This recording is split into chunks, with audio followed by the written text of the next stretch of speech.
Hello, welcome back to Benusushi LIVENODING. In this episode, we're gonna take a look at a setup. Basically, I borrow it from Sverchok Github, and this is an example by Durman, and it's called Snowflakes.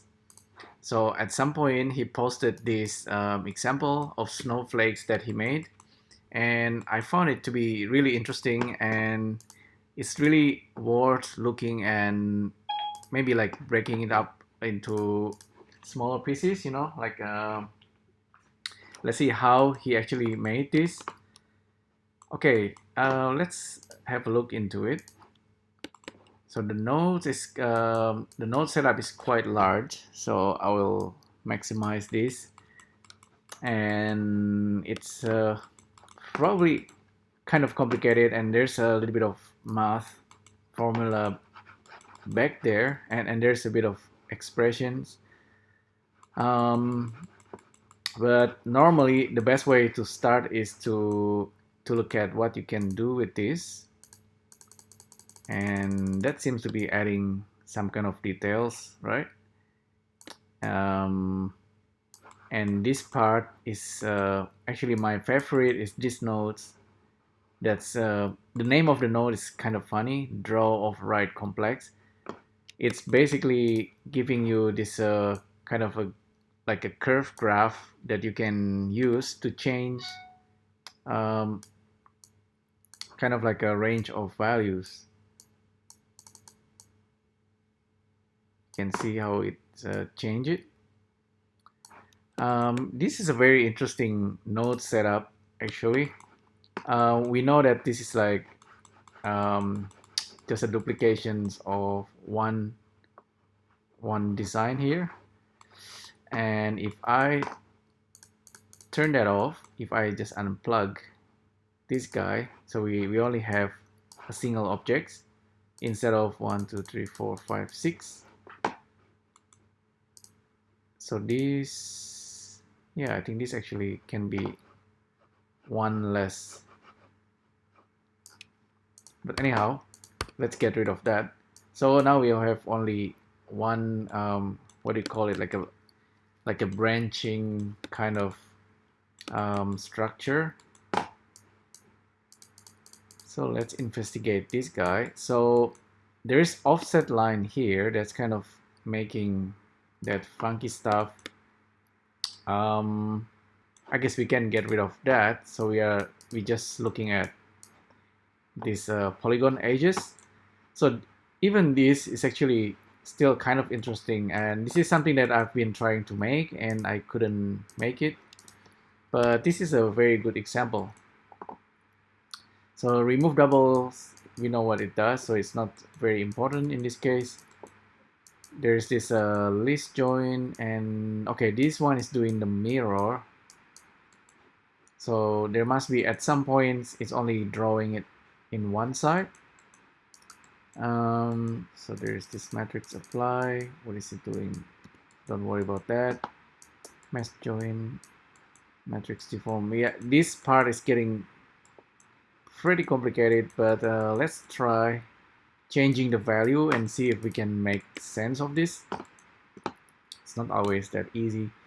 Okay, first of all, this guy is doing that. Let's simplify this and have like only 10. 1 2 3. Yep. So that's kind of like interpolating the points, I guess. This one randomize the number. Okay.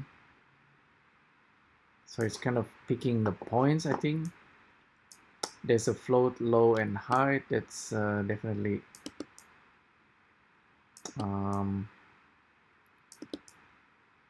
well, I think that's the random number that's kind of randomizing this guy right here. Draw override. So there is this line. Okay, that's controlling the size of this this branching structure. So that's actually pretty important. There's so I think he actually, oh yeah, he started with a line and then he he probably used vector interpolation. Yep, that's correct. So there's another line here which is, I don't know what it's doing.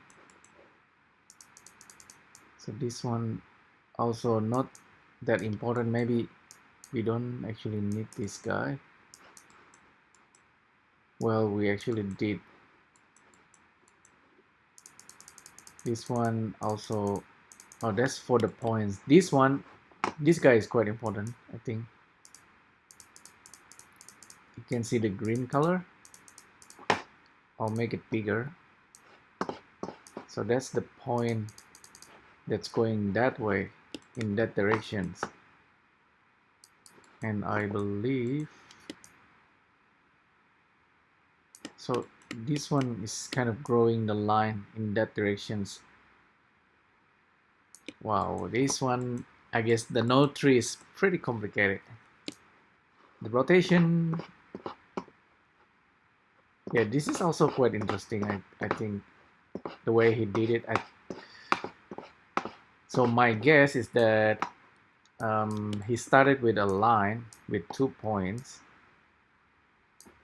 and then he made some kind of interpolation, and then for each point there he put some more lines, and for each line he also make some kind of interpolations and branching. The rotations is important, but I found this part to be kind of the most interesting. It's kind of branching that way, and at the same time we have a different length, and for each one of them we also have different growth. Yeah, if I'm just like try to break this down, the best way to learn is actually to break everything and then take everything apart until and then try to rebuild it again. That will definitely teach you something, but that can be kind of hard as well. But see, this is one of such example that's it's a kind of complex. It's not like one-off thing, but you can based on this you can make variations of different snowflakes, and yeah, and then you probably don't need to worry about the complexity inside it unless you really want to study it. You can get these snowflakes and you can say you bake it out, and there's actually extra objects there we don't need, and for each one of these we can maybe just join it and then convert it into curve, and once it is a curve I think we can just turn it into 2D objects that we can render. Oh, this one has slight issue there, but we can fix that a little bit.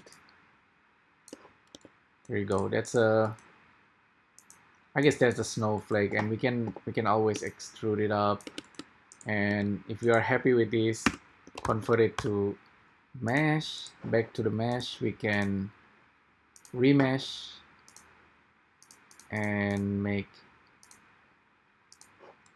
an actual polygon mesh to represent the snowflakes, and you can randomize it a little bit. Yeah, this is quite interesting. I think I guess you can, I think Durman, what's his name, Durman, yeah, I think he doesn't mind the snowflakes for you to look at it and to use it. He posted at Sverchok Github anyway, so if you want to have a look at this and then really look at every components and study how he designed this, then try to do what I'm doing here, maybe even look further to what's actually going on here. Exact node mode. If the length is bigger than 1, append the V. That's interesting.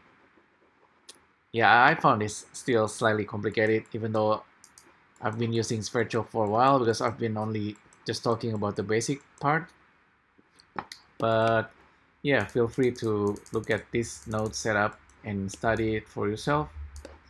And yeah, maybe we can actually use these components, this basic idea, not for snowflakes, but for other purpose. So we don't need to rotate it and duplicate it. We can create like a 2D plans of some sort. We get the basic idea here to modify. So there you go. That's a quick breakdown of this Snowflake by Durman. Hopefully you enjoy this, and I'll see you next time. Bye.